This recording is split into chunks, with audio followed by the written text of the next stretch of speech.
Today, we're diving deep into 8 caving expeditions that went horribly wrong.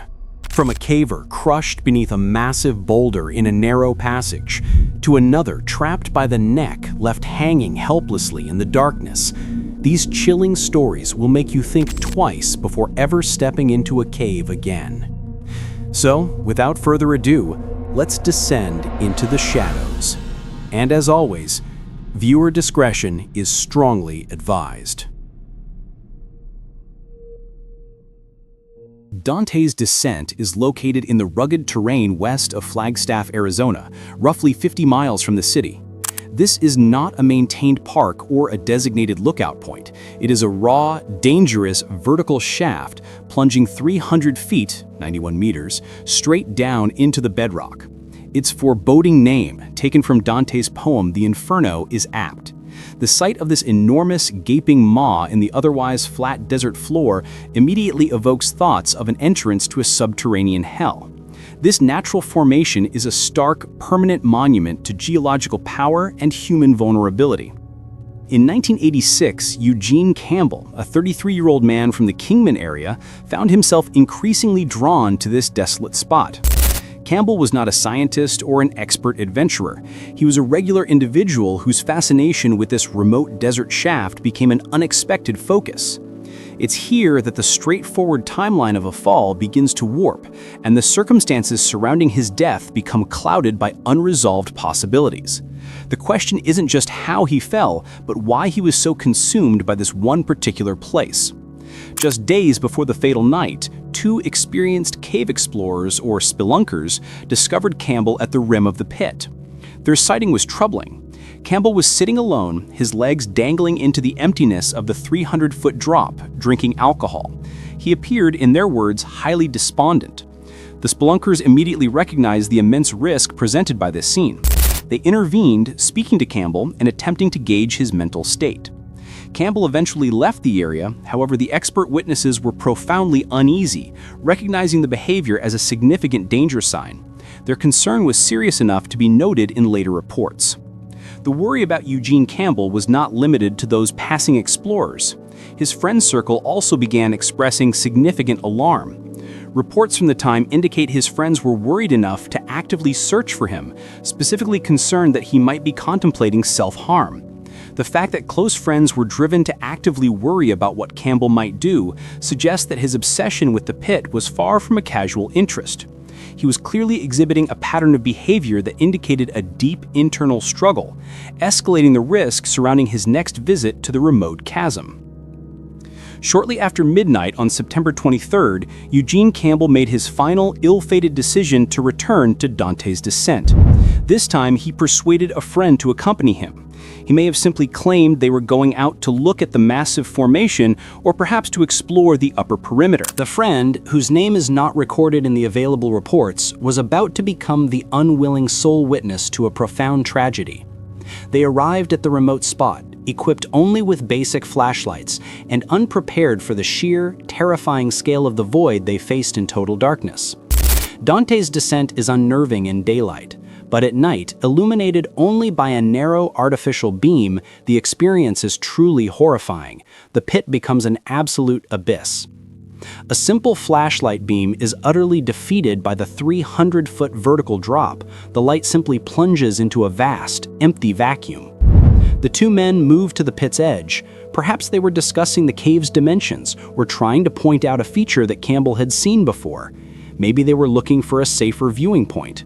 We do not know the exact conversation. We only know the awful outcome. Without warning, it happened.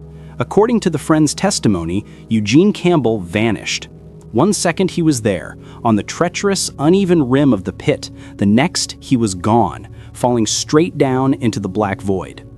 The friend was left staring into the darkness, paralyzed by horror. The silence of the fall was broken only by the inevitable, the sound of a body hitting the immovable rock bottom of the shaft 300 feet below. That sound, echoing off the vertical walls in the vast desert quiet, was the final, devastating proof. Campbell's friend was now completely alone, helpless at the edge of his companion's grave. The psychological trauma of that moment would have been absolute. The friend had just been the sole witness to a sudden, violent death with no capacity to intervene. The guilt, the shock, and the reality of the horror were instantly overwhelming. He was stranded in the remote desert, faced with a vertical drop too deep to even see the body. Knowing that his companion was certainly dead, the friend somehow managed to regain control. He drove from the remote location, desperately seeking help and emergency services. The incident had immediately transitioned from a desperate viewing attempt to a grim recovery operation. When the emergency responders finally reached Dante's descent, the mission was clearly defined: recovery, not cave rescue. Survival from a 300-foot drop onto solid rock was impossible. The recovery of Eugene Campbell's body was a highly technical, high-risk operation. Professional teams used specialized rappelling equipment to descend the sheer vertical walls. Responders had to anchor ropes into the solid rock and manage their descent meticulously to avoid any risk of rockfall, which would endanger everyone. This was a testament to dedication, teams risking their own lives in the dangerous abyss to fulfill their duty. At the bottom, 300 feet down, the recovery team worked in profound darkness. They secured Campbell's body into a specialized stretcher system designed for the vertical haul. Using a coordinated pulley system, the body was lifted inch by inch back to the surface. By the time this difficult work was done, the factual evidence was complete. But even with a witness, the central question of the event remained open.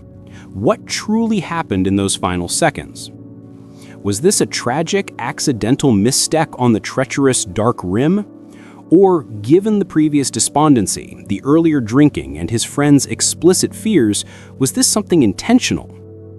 The trauma experienced by Campbell's friend likely affected his ability to recall clear, definitive details. The difference between a sudden stumble and a decisive action might have been impossible to distinguish in the shock of the moment. The pattern of behavior leading up to the incident, the prior despondency, and the specific concerns of those who cared about him strongly suggest this was more than a simple sightseeing accident. Yet, the rocky, uneven terrain at the rim of Dante's descent makes accidental falls tragically easy, especially in the dark. It only takes one wrong, clumsy step to send someone over the edge. Eugene Campbell's death remains a true tragedy. He was a 33-year-old man lost to a terrifying 300-foot fall in the remote Arizona darkness. The truth of his final action is permanently sealed by the silent stone of Dante's descent. The ambiguity makes the horror of this event similar to the unresolved mysteries sometimes left by a cave diving disaster, where the environment takes the truth with the victim. The year was 1990. This specific cave labyrinth was carved into the western slopes of California's Sierra Nevada mountains. It was an intricate, multi-level maze of chambers and subterranean streams. Derek and his team were experienced speleologists. Their mission had been long and exhausting, charting and documenting various sections of the underground complex with specialized surveying equipment. They had spent hours crawling through narrow squeeze points, climbing over steep rock falls, and battling the heavy, damp air. Now, their work was done, and the physical toll was extreme. Every muscle fiber strained for rest. The only thing left was the tedious journey out. Their return route led them past a large point where the underground stream, their constant companion, cascaded downward into a lower section of the cave. The team opted for a higher, drier route, a narrow canyon passage running alongside the stream's descent. This corridor was defined by two tight parallel walls. To their experienced eyes, the floor here appeared uniform and secure, the classic solid bedrock expected in such a structural passage. Derek High took up the rear, his headlamp swinging low, casting shadows that danced across the uneven ground. His mind was focused on the exit, the daylight, and the end of the strenuous trip.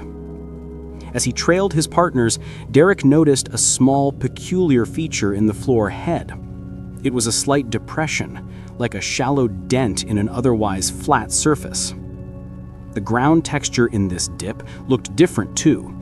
It appeared slightly fragmented, an accumulation of small rocks and loose cave debris. To an untrained eye, it would look like a minor patch of rough ground, easily crossed. It wasn't a warning sign, just a nuisance on the path. The others ahead of him had stepped right over it. But this inconspicuous dip was not a solid section of the passage floor, it was a deadly speleological trap. What the team was walking on was a deception. This surface was nothing more than a thin, fragile crust of rock dust and fragmented stone that had accumulated over many seasons. Underneath this crust lay a massive, vertical crevice, a jagged crack in the cave floor that dropped 35 feet straight down to the stream below. As Derek placed his full weight on this depressed section, the thin supporting layer could no longer hold. There was no advance warning, no creaking, no shifting of the soil.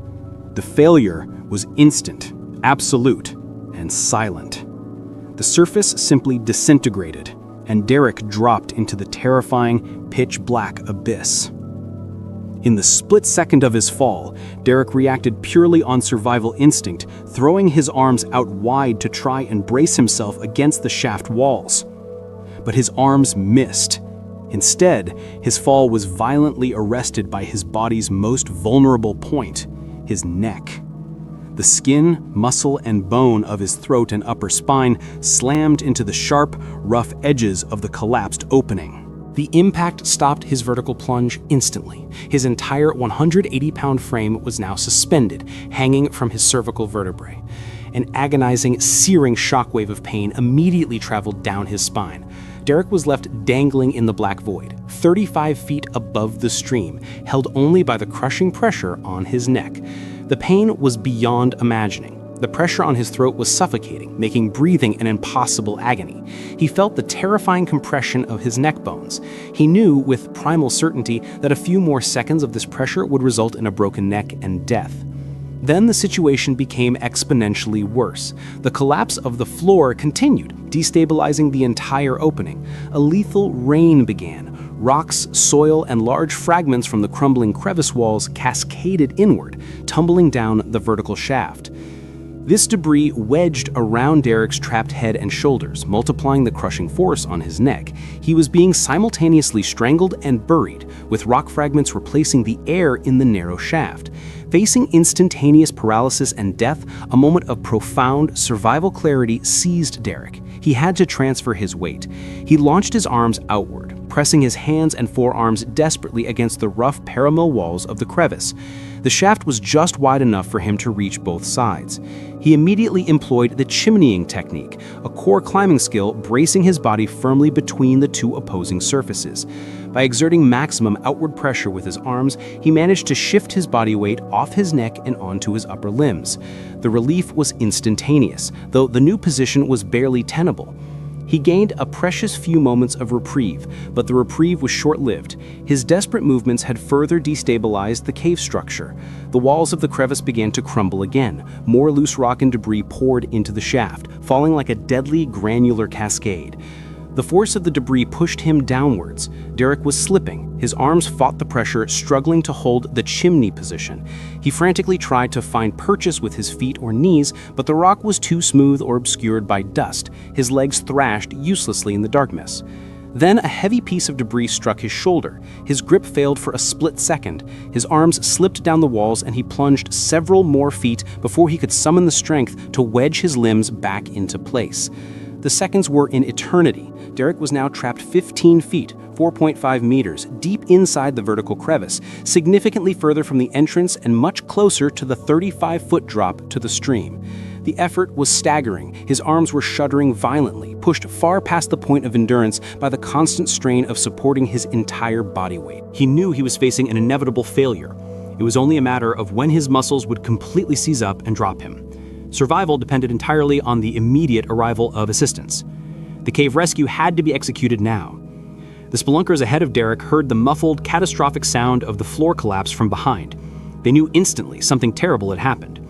Retracing their steps, they reached the narrow canyon passage and found the terrifying sight, a gaping, jagged hole where a moment before there had been solid ground.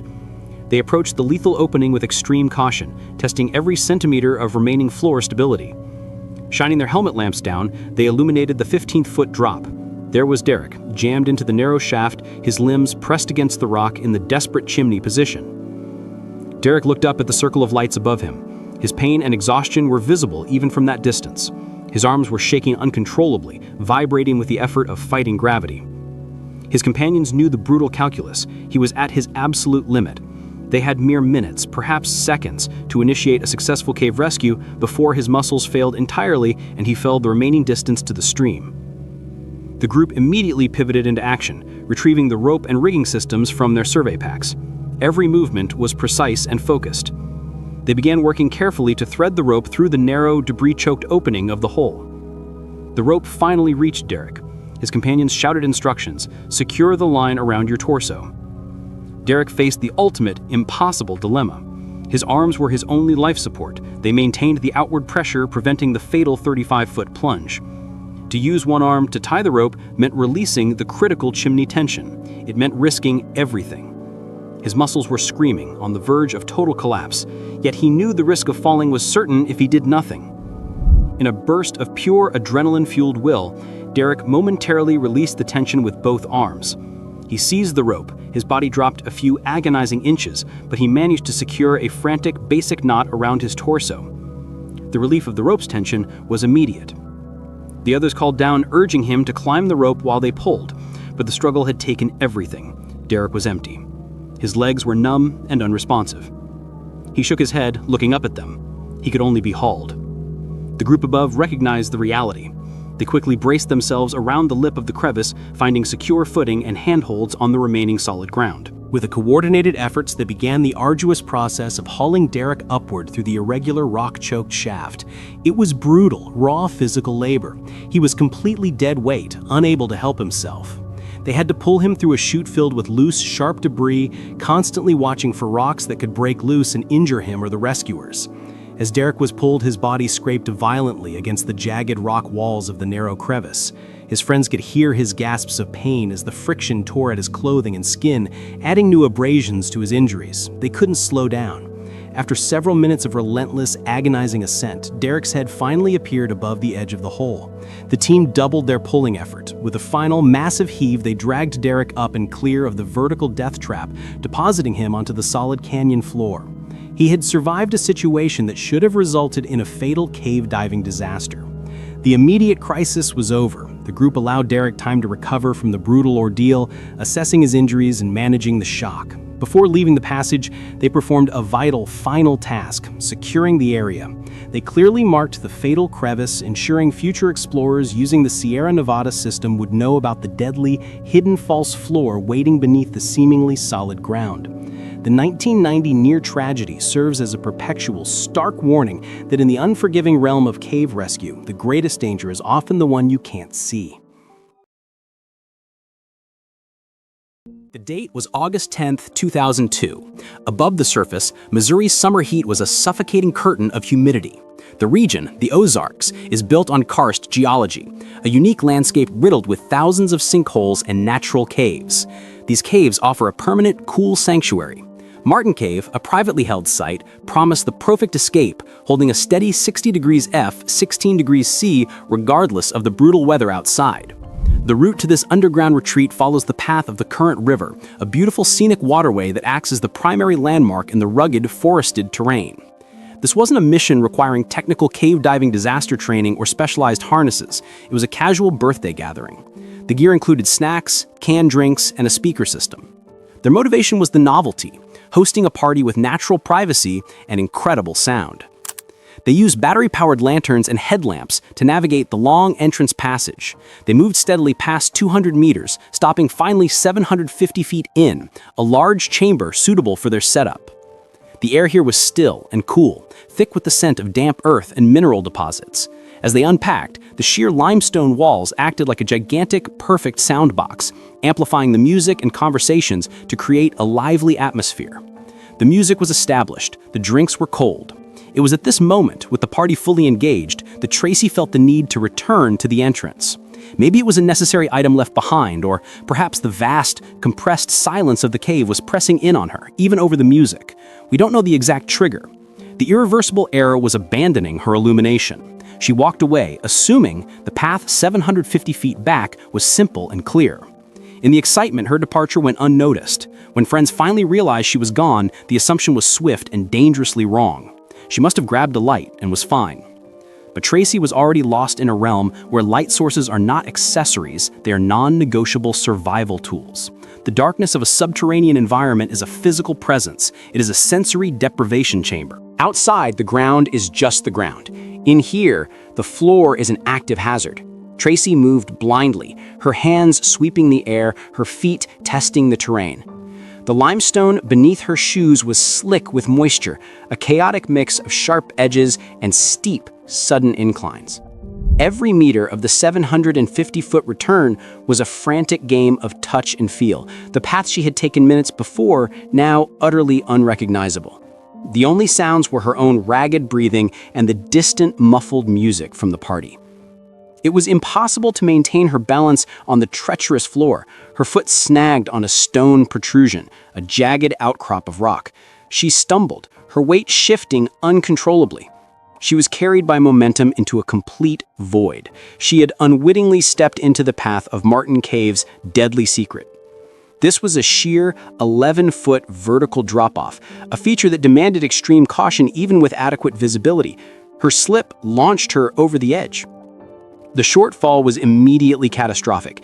Striking the solid limestone floor 11 feet below delivered a massive, devastating force directly to her head. The single, terrible impact sound cut through the party chatter, instantly killing the festive mood. The hollow, crashing sound resonated off the cave walls. The music was cut. Conversations froze. The friends knew immediately that the sound was not normal. They grabbed their lights, flooding the passage, frantically searching for the source of the noise. Their beams found her at the base of the deep pit. The scene was horrifying. Tracy lay completely motionless. She was unconscious, having sustained critical head trauma. The ominous sign of internal injury, bleeding from her ears, signaled a potentially catastrophic skull fracture and severe damage to her brain. The severity of her injuries demanded immediate, specialized medical attention. The grim reality? They were 750 feet deep, isolated from any communication. The coolers and speakers, the centerpiece of the party, were instantly worthless. This was now a full-scale medical emergency. One friend stayed in the chamber to attend to Tracy, keeping her still. Others sprinted the long distance back to the entrance, desperate to reach a point where they could summon help. The emergency call was finally relayed, reaching the National Park Service, the governing authority, for the Current River area. Ranger Kelly Knutson, a trained emergency medical technician, took the call. He instantly grasped the magnitude, severe head trauma combined with the unique hazards of a subterranean environment. Time was their most critical opponent. Brain injuries of this nature worsened rapidly. Every minute risked permanent damage. Standard ambulance services were useless until Tracy could be moved from the cave system. Knutson radioed for his specialized cave rescue team and equipment. He then quickly launched a park boat, utilizing the Current River, the scenic landmark, as an immediate emergency access route to the area. Tracy's friends on the surface guided Knutson to the cave mouth. He faced an immense logistical challenge, navigating 228 meters, 750 feet of narrow, uneven passage to reach the victim. Knutson followed the hasty markers left by the friends. The passage held a surreal contrast. Scattered party detritus, empty cups, abandoned ships lay beside his specialized life-saving medical gear. The silent, forgotten party supplies served as a stark memorial to how fast a festive night can turn into a tragedy. Knutson reached the party chamber. Tracy's condition was critical. She remained unconscious, the blood from her ears visible even in the dim light. His first priority was stabilization. He immediately began administering oxygen and performed a preliminary trauma assessment in the restrictive environment. The long drop meant likely spinal injuries, making any movement lethally risky.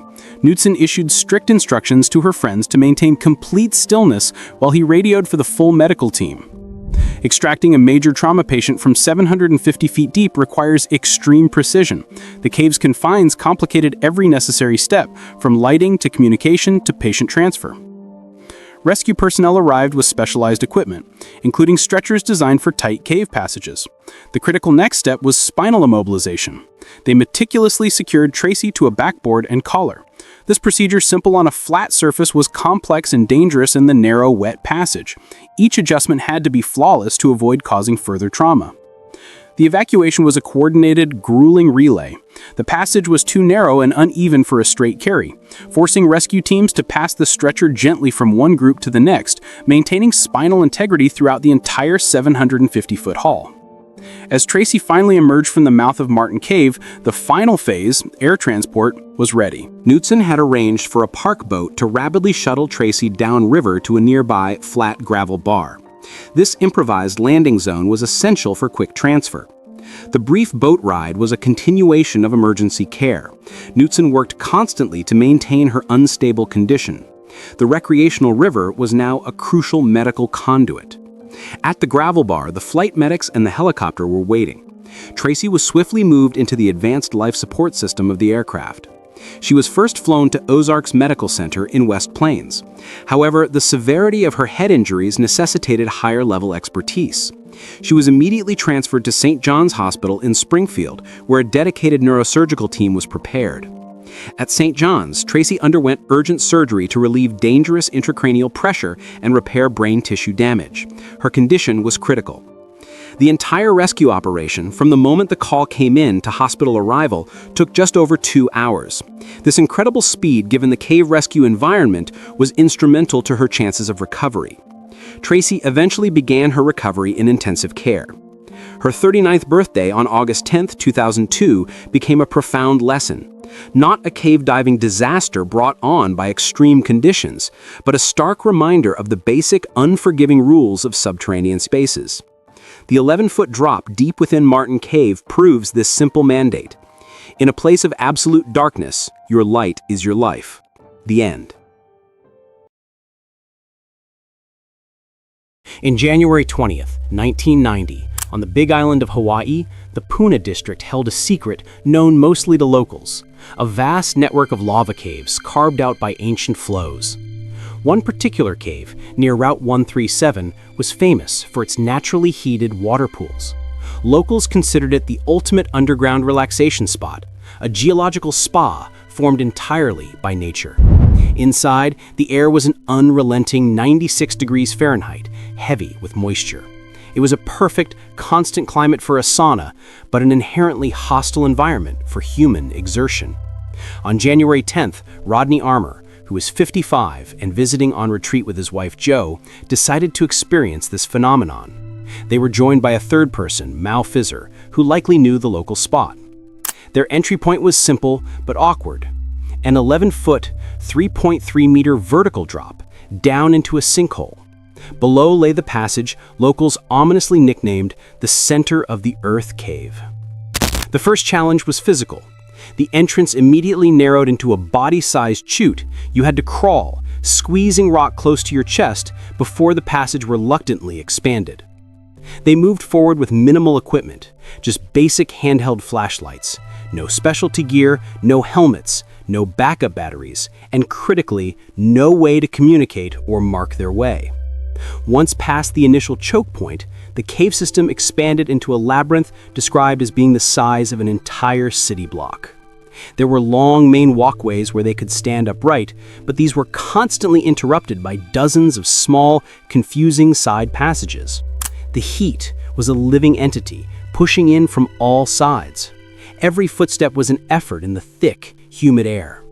They proceeded deeper, enjoying the uniqueness of the subterranean spa, but the complexity of the cave, all those branching tunnels, presented a hidden, simple trap: separation. When navigating a maze without proper equipment, losing sight of your companion can turn an adventure into an emergency within seconds. At some point, the inevitable mistake occurred. Rodney Armour became separated from Jo and Mal Fizzer. In the echoing darkness of the branching passages, he took a wrong turn or simply lost sight of their light. He was instantly alone in the heat, disconnected from his lifeline. For a man of 55, alone in 96 degrees humidity, the isolation must have brought an immediate jolt of panic. The sudden rush of adrenaline intensified the physical strain already placed on his body by the heat. The logical move, the disciplined response, would have been to stop, call out, and wait for his companions to retrace their steps. But panic often drives the least logical reaction. Instead of waiting, Rodney began making a series of desperate choices. His mind, already impaired by the heat stress and the anxiety, convinced him that any movement was better than none. He started moving deeper into the cave system, choosing smaller side passages over the main, familiar route. Logic demanded he backtrack. Panic told him to forge ahead. Each increasingly narrow passage seemed, in his disoriented state, like a shortcut to the exit. He was searching for freedom, but every step was pulling him further toward a sealed end. This irrational desperation, fueled by the extreme heat, was pushing him toward a location no experienced caver would ever willingly enter. Rodney found himself at the mouth of a tube that angled steeply downward into the solid rock. It was a tight, diagonal constriction. This was clearly a non-exit, a dead-end chute leading only further into the Earth's structure. Yet the trapped man saw it as his final, only chance. He began to squeeze. The movement was immediately agonizing. The rock pressed against his chest and back. He quickly realized he was stuck. He could not turn around, he could not back out easily, and the angled descent prevented him from moving forward.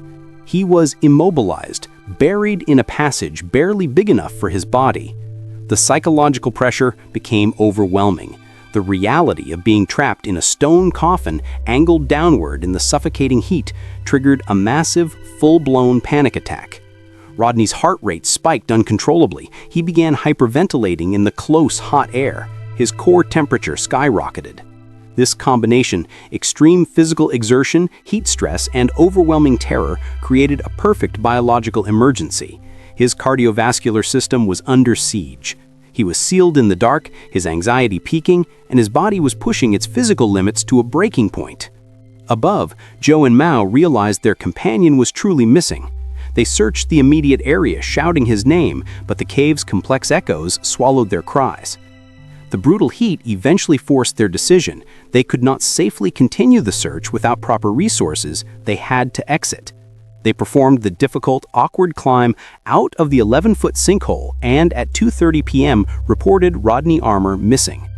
Their report initiated an urgent and uniquely challenging cave rescue operation. Rescuers knew the extreme heat made the missing person's survival window tiny. The heat made sustained effort impossible. Rescuers had to work in 20-minute shifts, rotating teams constantly to prevent their own heat exhaustion. Despite the taxing conditions, the teams moved systematically, following proper underground search protocols, checking every chamber and side passage in the maze-like complex. They pressed on, sweat pouring, muscles straining, knowing they were fighting a brutal, unwinnable race against the lethal Hawaiian heat. When rescuers finally found Rodney, the sight confirmed the tragedy. He was deep inside the narrow, diagonal passage, wedged head down, exactly where his final, panic-driven move had led him. The stone tube had become his tomb. The silence that followed the discovery confirmed his fate.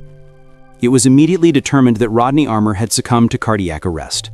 The physical struggle to wedge himself into the tight space, combined with the catastrophic psychological stress and the overwhelming heat, had simply pushed his heart past its capacity. He was gone before help could physically reach him, sealed in the deep, heated rock. The recovery operation was nearly as taxing as the search. Working in the humid, tight confines, the rescue teams took until 4:15 p.m., less than 2 hours after the report, to extract his body. The narrow passage told the story of his final irrational moments.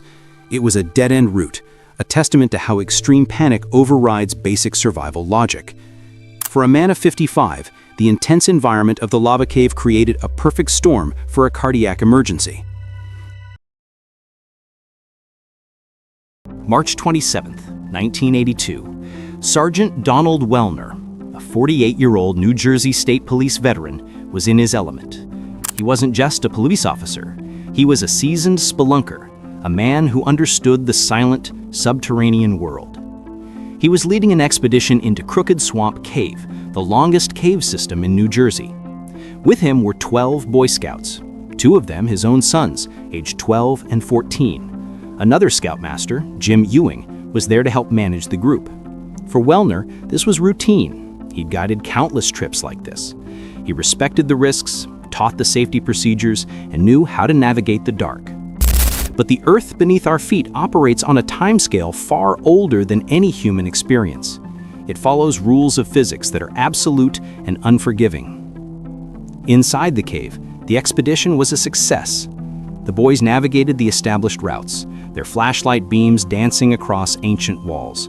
It was a world of stone and shadow, a perfect classroom for lessons in courage and exploration. Then he saw it. A sliver of darkness that wasn't on any map. A passage, no bigger than the torso of a man, promising the unknown. For a true explorer, the call of a virgin cave, a place untouched by human eyes, is nearly impossible to resist. This is the core of spelunking, the chance to be the first. This wasn't a reckless impulse. Wellner was a professional. He assessed the opening. The rock seemed solid. The passage, while tight, appeared manageable for someone with his skill. He made a calculated decision. He would go in alone for a quick look.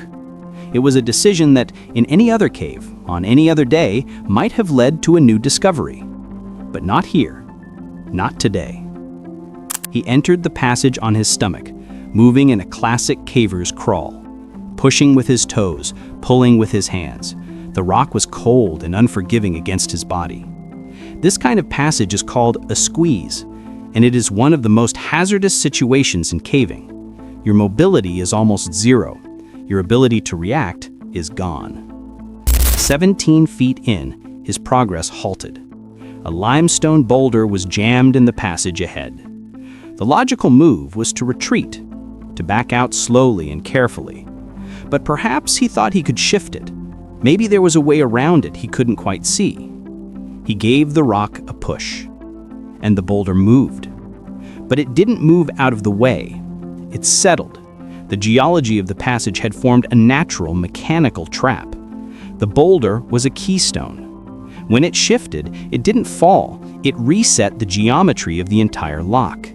The pressure in front of him eased for a moment, allowing him to inch forward.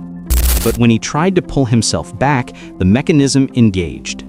The boulder pivoted, turning the passage into a stone vise. It was a one-way gate. Any attempt to retreat caused the rock to bite down harder, pinning him with incredible force. He was trapped 17 feet from his sons, in a space so tight he could barely expand his chest to breathe. He was caught in a stone ratchet. As an experienced caver, Donald Wellner would have understood the lethality of his situation instantly. Panic is the enemy underground, but the physics were undeniable. He was pinned. His sons and the other scoutmaster tried desperately to pull him by his legs, but every tug only made the trap grip him tighter. The unforgiving geometry of the situation worked against them. For hours they struggled, but it was no use. They made the heart-wrenching choice to leave him and get help. It was the only choice. It was his only chance. When the first responders arrived at Crooked Swamp Cave, the scene was chaotic. They were facing a nightmare scenario for any cave rescue team. The victim was deep inside a narrow, unstable passage. A straight pull was impossible. It would only crush him. They couldn't get to him from the front. They would have to go through the rock itself. The site transformed into a quagmire of mud and machinery. Generators roared day and night. Dozens of volunteers and professionals cycled through, driven by the slimmest of hopes. They were in a war against geology, a battle against time they had already lost. Late Tuesday night, they finally broke through, but there was no victory. 20 minutes before his body was recovered, Donald Wellner was officially pronounced dead. The coroner later estimated he had likely passed away sometime on Sunday, meaning the massive rescue effort had, for nearly 2.5 days, been a recovery. Once he was free, the brutal efficiency of the trap was laid bare. The keystone boulder, stained with his blood, had performed exactly as a mechanical vise would. Every instinct to save himself, to pull back, to retreat, was the very motion that sealed his fate. Going forward might have loosened it, but forward meant deeper into an unmapped blackness with no known exit. There was never a good choice. There was never a way out. The death of Donald Wellner serves as a stark reminder of the inherent dangers of exploration. He was not careless. He was not inexperienced. He was a highly trained professional who made a calculated risk that went catastrophically wrong. Subterranean environments, whether in a complex cave rescue or a deep cave diving disaster, are uniquely hostile. They are not our world. He was a man who loved the silent world beneath the earth. And in the end, it was that world, in a moment of terrible geological coincidence, that held him and would not let him go. The day was July 15th, 1995. The setting, one of Florida's notorious underwater labyrinths. Robert McGarry and Del Mose were members of an elite group. For them, cave penetration wasn't recreation, it was extreme engineering. Their objective was ambitious, pushing deep into Thunderhole Cave using mixed gas diving. This highly technical approach replaces the nitrogen in regular air with inert gases to prevent narcosis and extend time at depth. Success depended entirely on precision. They had meticulously calculated their gas matrix for every phase of the dive. Their tanks held two crucial distinct mixtures, a deep water blend and a potent 50-50 mix of oxygen and nitrogen designed exclusively for the required decompression stops on the way back up. That morning, Robert McGarry had a common distraction. He was struggling with blocked sinuses. To ensure he could equalize the pressure on his eardrums during the long descent, he took Sudafed tablets. This is a routine practice for divers, meant to ease discomfort and risk. But any chemical alteration, even a simple decongestant, is a factor when facing the extreme pressures of a cave dive. Shortly after 10 a.m., the partners submerged into the cool, clear water. The known dangers of the system demanded absolute focus and respect. The descent was beautiful. Visibility stretched out, illuminating massive limestone formations around them. They dropped in unison, controlling their buoyancy with flawless, trained movements. At 70 feet, or 21 meters, the plan called for their first critical waypoint. The passage briefly widened into a cathedral-like chamber, a perfect staging zone. Here, the 50-50 tank, the high-oxygen bailout intended for shallower stops, had to be secured to the main guideline. It would be picked up later. The reason was simple. The 50-50 gas accelerates nitrogen off-gassing, making it perfect for the 20 to 70-foot band. Taking it deeper was unthinkable. But at that exact 70-foot threshold, McGarry missed the switch. The deep penetration cylinder, tailored for the maximum 140-foot pressure, remained clipped uselessly on his side. He kept breathing the potent 50-50 blend. In the dazzling routine of the descent, in the vastness of the cave, the error was invisible. Perhaps the sinus medication had blurred his concentration. Perhaps it was simple human fatigue. Mose had no way to intervene. In technical diving, you trust your partner to execute their individual protocols. The buddy system is for physical assistance, not gas selection. So, McGarry continued his deep penetration, unknowingly carrying the wrong air supply into a zone that would become lethal. Deeper they went. The passages narrowed, and the ambient temperature dropped. The pressure built inexorably, squeezing their bodies and their tanks. At 140 feet, or 43 meters, they reached the predetermined turnaround point. This depth imposed 5.3 atmospheres of pressure on their bodies, 5 times the force felt on the surface. The environment here was immense, a geological masterpiece carved by ancient water flow. McGarry breathed easily. His regulator delivered the 50-50 mix without any physical resistance, no feeling of dizziness or lightheadedness. The danger was entirely chemical, unseen, and dictated by physics. The problem is called oxygen partial pressure, the amount of oxygen being forced into your tissues by the surrounding water pressure. The 50-50 mix was already at the limit of safety back at 70 feet, registering 1.6 atmospheres of O2 pressure. At 140 feet, the surrounding water crushed that 50% oxygen content to over 2.6 atmospheres. McGuire was now pushing oxygen saturation into his brain far past the point of cellular tolerance. The very air he relied on was turning into a neurotoxin. Oxygen toxicity is famously deceptive. The body's central nervous system does not offer subtle warnings, it offers sudden catastrophic failure. The brain, overwhelmed by excess oxygen, begins to short-circuit. It's an internal chemical explosion. McGuire and Mose spent 15 minutes at maximum depth, taking in the scenery, making mental notes, and checking their dive parameters. Everything seemed fine. But the timer on McGuire's nervous system had been started. With every breath, the toxic exposure deepened. They began the long, slow journey back to the surface. The ascent required strict adherence to their decompression schedule, stopping at precise depths to allow the dissolved nitrogen to safely escape their tissues. Both divers controlled their rise with meticulous attention to buoyancy. They were disciplined, experts in their craft. As the pressure gradually decreased, the partial pressure of oxygen in McGuire's breathing gas slowly lessened. But it was too late. The damage incurred during the 15-minute exposure at 140 feet had triggered the final, inevitable failure. They were rising toward 70 feet, the site of the forgotten tank switch, when the collapse happened. Without warning, Robert McGuire was consumed by convulsions. His body went rigid, then thrashed violently like a puppet on cut strings. His regulator was flung away.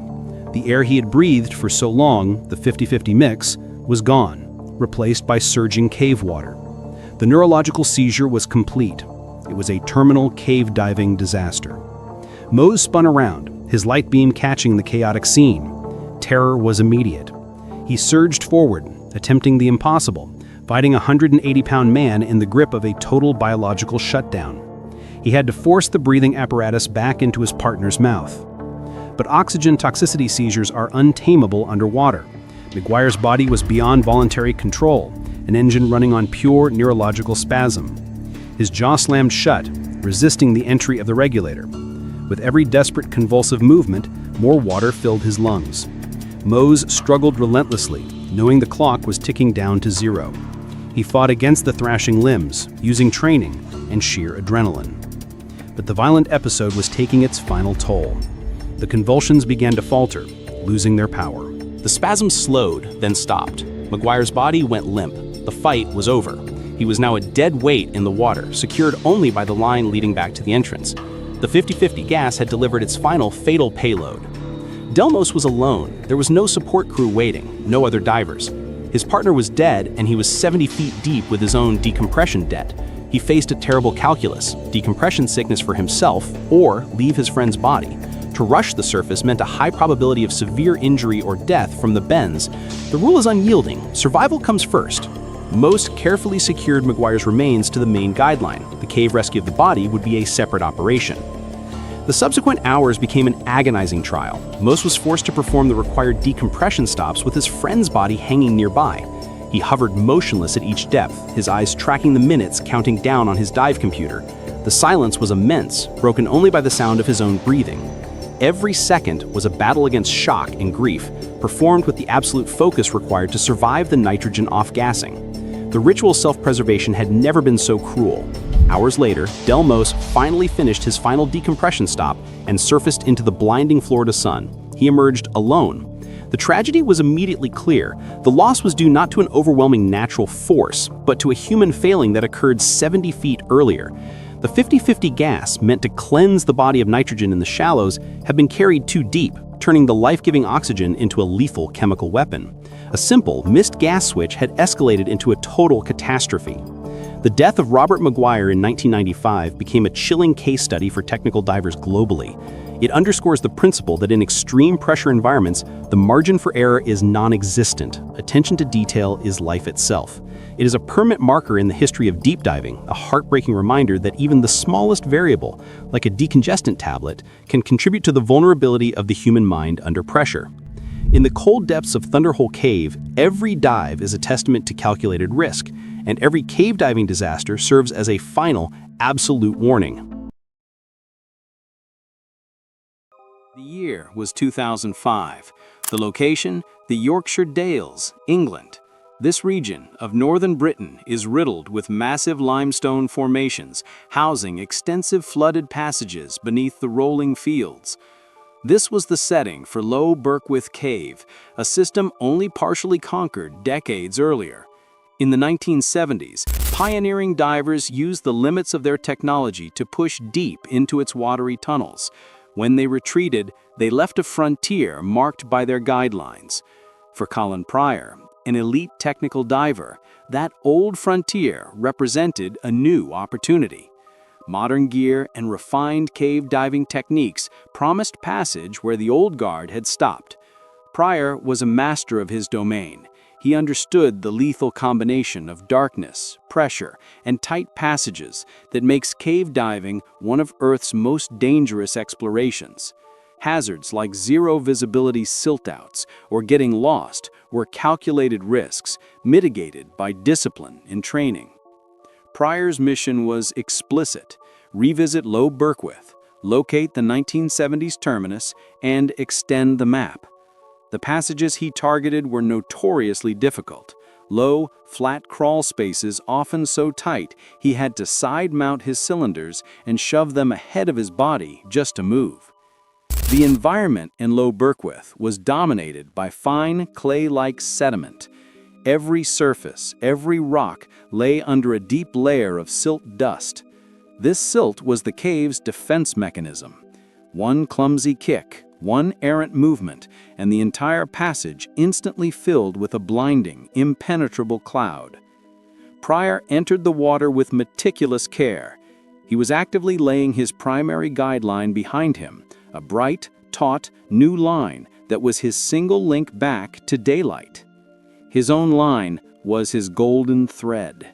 It was the fundamental protocol for cave rescue and navigation. As Pryor worked his way deeper, he began to see it, the pale, faded remnants of the 1970s exploration. He crossed the ghost lines of the previous generation. Initially, it was a comfort, confirmation that he was on the established route. But the old guideline was degraded. For 30 decades, the subterranean current and the corrosive water chemistry had been at work. The nylon had frayed, anchor points had failed, the line was no longer secured to the rock. The 30-year-old line had become a floating hazard. It was not taut and firm, it was loose, slack, and mobile. Like strands of underwater seaweed or a deadly passive spiderweb, the old guideline drifted and coiled in the faint flow of water through the low tunnel. As Pryor pushed through the restriction zone, he found it draped everywhere, across the ceiling, snaking over the silt floor, and lying in loose loops across the passage. The confined space made avoidance impossible. Pryor was forced to move through a dense, invisible network of loose cordage. It happened in a tight, low spot where he was maneuvering his tanks, a sudden, unexpected tugging sensation. The loose line had wrapped around a part of his harness or perhaps the valve of his primary air cylinder. Focused on pushing forward and managing the silt, Pryor didn't stop immediately to check the minor snag. He thought he could pull free with a controlled shift of weight. But the entanglement was insidious. As he moved even a few inches further, the initial snag multiplied. The deteriorated line tightened, creating complex loops and knots around his essential gear. Pryor realized the severity of the entanglement and froze. He was caught, pinned by the ghosts of 30 years past. In the cave diving world, entanglement is a primal fear. Instinct tells you to thrash and struggle. Experience teaches you that struggling only ensures your death. He reached for the tool of last resort, his line-cutting knife, which all serious cave divers wear. He began the surgical process of freeing himself, attempting to slice through the old line without damaging his own primary exit line, all while suspended in a narrow coffin of rock. The nightmare immediately intensified. The entanglement wasn't localized. The ghost line was woven into multiple points across his gear and body. He would sever a line at his shoulder, only to find another taut loop binding his hip clip. The web was relentless. Every tiny movement he made to gain leverage to cut stirred the fine silt on the floor. Within seconds, the entire low tunnel became a thick brown cloud. Visibility dropped to absolute zero. Pryor was now blind, working by feel, suspended in total darkness, with a rapidly worsening entanglement, relying on his hands alone to map the deadly web. As the panic was controlled, another, more ruthless clock began to sound: his air supply. Cave divers strictly adhere to the rule of thirds. 1/3 of air for penetration, 1/3 for exit, and the final 1/3 held in reserve for emergencies. Pryor's emergency was consuming his reserve air at a terrifying rate. The physical exertion of sawing, twisting, and struggling to cut by feel drastically increased his breathing rate. He was still firmly trapped, and his bottom time was now measured in minutes of stressful breathing, not exploration. He was deep, far past his 2/3 turn point. The gravity of his situation solidified. The entanglement was too complex. The silt was too dense. His air gauge was falling too fast. He intensified his cutting efforts, working with reckless speed now. He had to tear free. But the loose guy line acted as a series of secondary traps. As soon as he severed one segment and shifted his weight, he would fall into another floating coil of the deteriorated line. He was forced into desperate decisions, accepting new risks just to gain another inch of freedom. Every choice was a gamble with his final breaths. In the final moments of his life, Colin Pryor was faced with a truth no explorer ever wants to know. He was a master diver, yet he was beaten. He understood the mechanics of his death perfectly. He knew the air gauge had hit zero. He knew the entanglement was total. Time had simply run out. His regulator, designed to deliver life, now offered only increasing resistance as the last dregs of compressed air left the cylinder. Then the absolute vacuum, the desperate, instinctive, final gasp that replaces air with water. Colin Pryor drowned in the silty blackness of Low Burkewith Cave, permanently bound to the 30-year-old trash of another era's dive. His death initiated a complex, harrowing cave rescue operation. Other elite divers were called in to brave the same low, silted passages. The recovery was slow and incredibly dangerous, complicated by the very conditions that had claimed Pryor's life.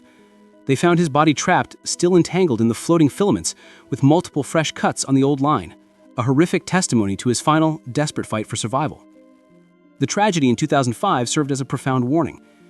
It highlights the principle that, in the extreme environment of a flooded cave system, even the most trivial neglect can become a mortal threat decades later. The failure to remove a decommissioned line created a cave diving disaster. For every diver who enters the darkness, the legacy of the line remains. Every piece of equipment, every decision, every single action you take in the cave stays there long after you leave. In September 1996, two people arrived at Paradise Springs.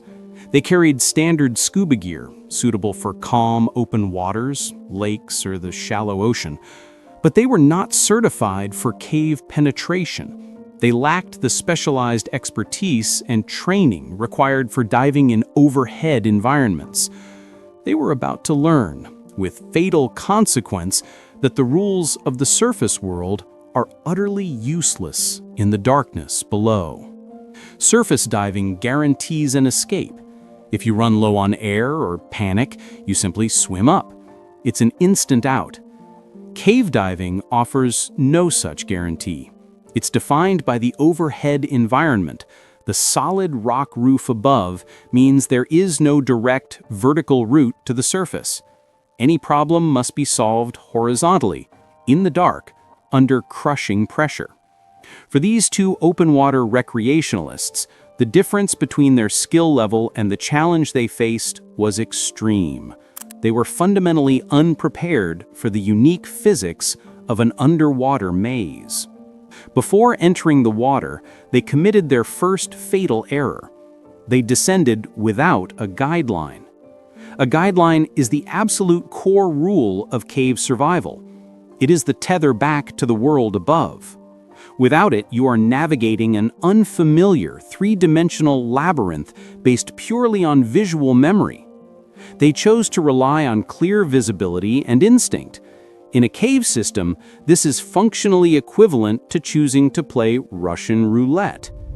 Every experienced diver knows that in these systems, visibility is temporary. One wrong move, one unfortunate kick of a fin, and the world dissolves into an impenetrable cloud. The two divers push deeper. They bypass the cavern zone where natural light still faintly penetrated. They were now fully inside the cave system. They reached a substantial depth, 148 feet, 45 meters. At this depth, they faced two silent killers: total dependence on artificial light and the insidious effect of nitrogen. Nitrogen narcosis is often described as feeling drunk. It impairs judgment, slows reaction time, and degrades the very decision-making skills required for survival. Deep within the limestone at this depth, every technical challenge was magnified. The divers were at the mercy of their equipment and their now impaired judgment. Then, the inevitable happened: the silt-out. Whether a clumsy kick or a bump against a wall, the fine sediment resting on the cave floor was violently disturbed. It exploded into a dense, instantaneous cloud of particles. This is the cave diver's ultimate fear. Visibility instantly dropped to absolute zero. It was like suddenly being sealed inside a can of paint thinner, 148 feet down. The clear route they had visually memorized vanished. In the choking black-gray haze, the two divers lost physical contact with one another. They were separated. Alone in the void, the male diver entered a state of profound disorientation and panic. He began searching blindly, frenetically, trying to find an open passage in any direction. Without a guideline, the logical, tactile path back to the world above, his search was random. He was simply consuming his air, swimming aimlessly deeper into the maze. In his desperate, narcosis-fueled search, he spotted what he mistook for a tunnel. It was in fact a small, tight crevice in the rock. Driven by the need to escape, he attempted to force his body and tank through the narrow gap. The move was disastrous. His gear wedged instantly, pinning him tight in the stone. He could move neither forward nor backward. The cave had taken him prisoner. Meanwhile, his partner was experiencing her own terror. Separated by the opaque silt cloud, she registered the violent turbulence of his struggle and saw a large mass of rock seemingly shift near his last known position. In the zero visibility and high-stress environment, she drew a terrifying conclusion. The roof had collapsed, crushing her dive buddy. Believing her partner was dead and that the entire chamber was now unstable, she made a rapid, survival-driven choice: abort the dive and surface for help. This choice almost certainly saved her own life. But as she raced toward the surface, she left her trapped partner completely alone, his exact predicament unknown to the world above. Help was called, and within an hour, specialized teams arrived at Paradise Springs. The report was grim. 2 divers, uncertified, lost at depth.